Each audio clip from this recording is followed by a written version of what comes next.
Hey, masterpieces. Welcome back to this quarantine series and beyond. Welcome back to my channel. My name is Shalia the Masterpiece. I am your speaker, your inspirer, and your personal inspirer to lift you up where you need it the most in life.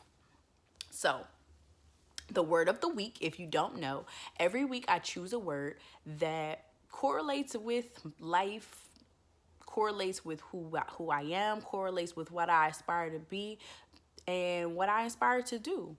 So, this week, the word of the week is delight. And delight means to please greatly, please someone greatly, the verb in that. And a verb is an action. So that means to please someone greatly.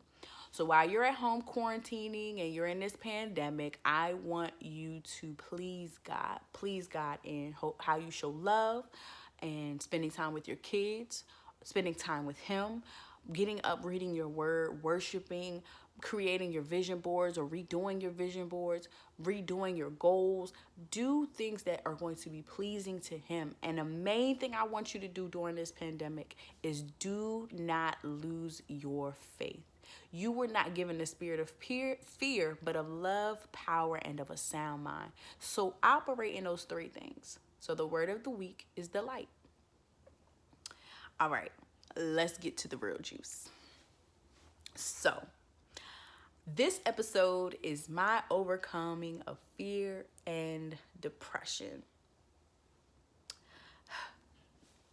I hear cheers in the background when I just heard that. Cheers, cheers.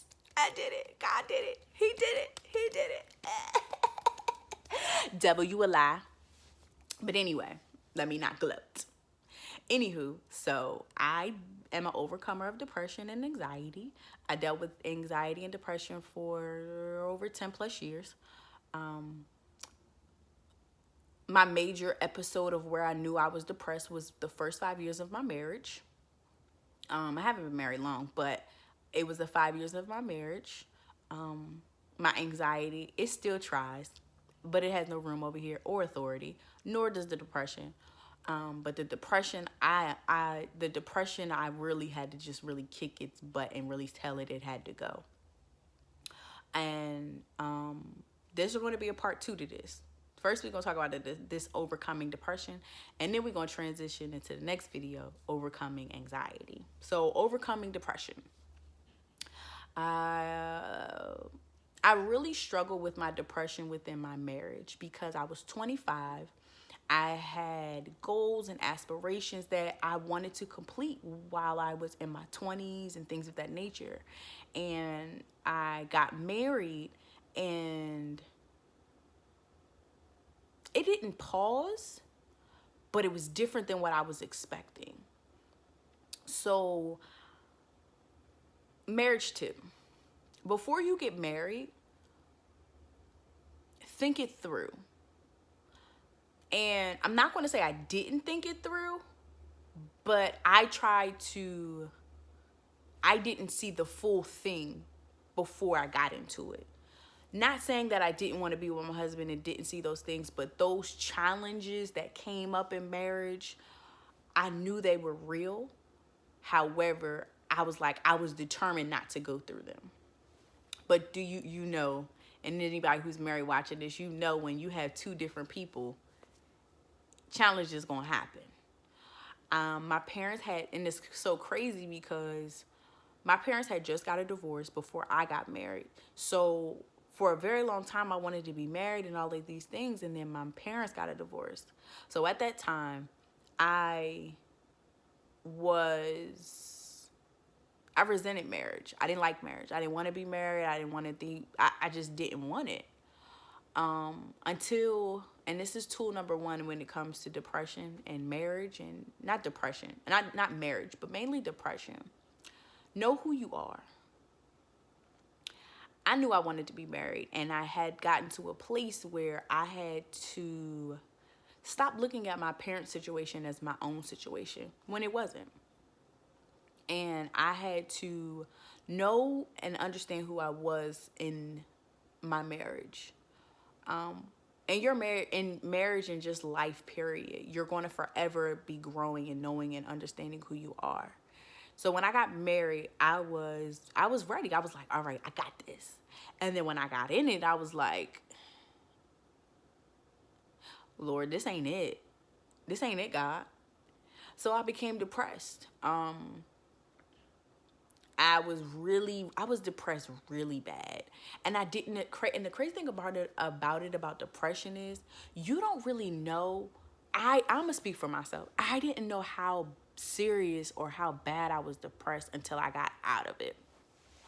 So how did somebody ask me, how did you know that you were depressed? I didn't go to the doctor because I had my son while I was married, when we first got married. That's a whole nother story. But we'll get to that later. So I had my son. I didn't really suffer with I didn't postpartum depression, but I dealt with issues that made me depressed a little bit. So I had it a little bit, but I didn't have it to that extent. But I do know throughout those 5 years, I was depressed. I didn't feel like going anywhere. I was comfortable with just being in the house. Mind you, another thing, you'll know when something's off about you when the things that you would normally do, you don't do anymore. Now, when I mean you don't do anymore, I mean I'm talking about your character. Yes, you're going to grow and you're going to evolve, but I mean within your character and just what you do and how you operate, I wasn't myself. And it wasn't until I got out of my depression that I realized, like, yo, that's not me. That wasn't me. Why ain't nobody tell me? Nobody told me. And I think back and I'm like, yo, I didn't want to go anywhere. I didn't really want to do anything. I just didn't want to be bothered. I just didn't want to be. I was fine with doing the regular schmegler. And it was when did I overcome my depression? When I got tired of it. When I got tired of it.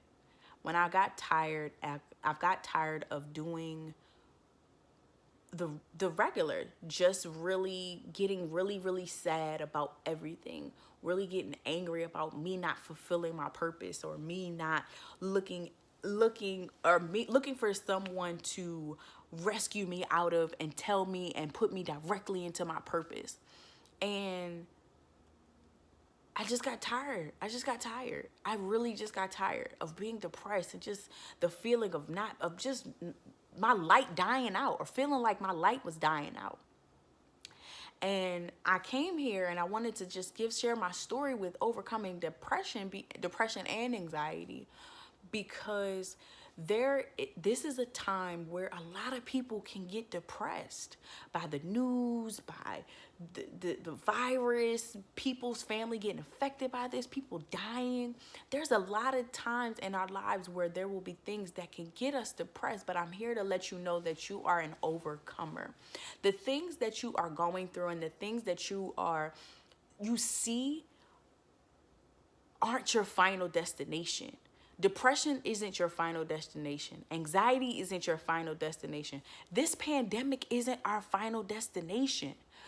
However, first of all, no, it's not our final destination. And I would say it right. However, we have to operate in a space of faith and not fear, not overcoming and not depression. Because it wasn't until I told myself, and I had to look at myself in the mirror. My mother used to tell me to do this when I was 16. I had to look at myself and remind myself and go back to that young girl I used to be. I was still young, so I told myself that I am fearfully and wonderfully made. And when I kept thinking on those things and I kept using the word as my fuel and applying what God said, listen, let me tell y'all. God told us that we are cities on top of a hill. Do you know how unique that is? You are your own little city on top of a hill. And when I had that thought, I'm like, why am I letting depression let me stop my joy, stop my peace, when it has no authority in my life? But I was giving it authority. And I want to let you know, stop giving depression authority over your life. Now, there are times where people who, depression is very serious for people. It's a serious, serious matter. And a lot of people don't think they can overcome because nobody has ever told them that they can overcome. And I'm here to let you know, and I'm here to tell you that you can overcome. It's not jail. It's not a prison. A lot of times people create this word depression as a jail cell, but it's not. And I'm here to tell you because I did it. Yes, there are times where some people, and people do take medication for depression. Sometimes you need to go see a therapist. You need to go sit down and talk to somebody. However, you can overcome. And I'm gonna say this again because I really believe that somebody is watching this and you can overcome. Depression is not your final stop. If you are in your home and either you're by yourself or you're just in a house and it's just you feel like you about to lose it. Stop your feelings right where they are. The word says cast down your imagination. So cast down your imaginations of depression. I need you to visualize yourself overcoming. I need you to see your final destination. When I mean your final destination, what you aspire to go after, your purpose, your ambitions. What do you aspire for your kids and your marriage and your life? Focus on those things. When you get to your deepest, darkest, depressed moment, you cry about it and you move forward. I'm going to say that again. You cry about it and you move forward. Because we're still human beings. However, that place is not where you need to stay. And I don't want you to stay there. Because you know what? I didn't stay there. So if I'm one and I overcame my depression, I know for a fact that you can. So I want to just listen. Follow me on my Instagram at Shalia the Masterpiece. I am a speaker. Follow me on my YouTube. Make sure you see that.